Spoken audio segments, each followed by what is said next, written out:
बिदशाह Iran जे supreme leader ayatollah Ali ख़ामनाई जी शहादत समेत Iran ते अमेरिका स्टाइल जे हमलनि ऐं शहादतुनि माणींदड़ स्कूल में मासूम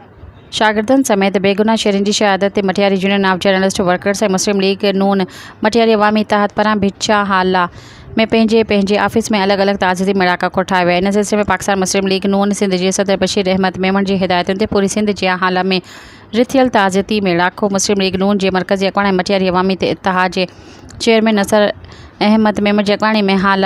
ऑफिस में मुनक़द ताज़ियती मेड़ाके में ज़िले मटियारी सां तालुक़ रखंदड़ समूरनि जमायतुनि जंहिंमें जमायत इस्लामी जे सदर अमीर फ़क़ीर मोहम्मद लाखो, फंक्शनल लीग जे अॻवान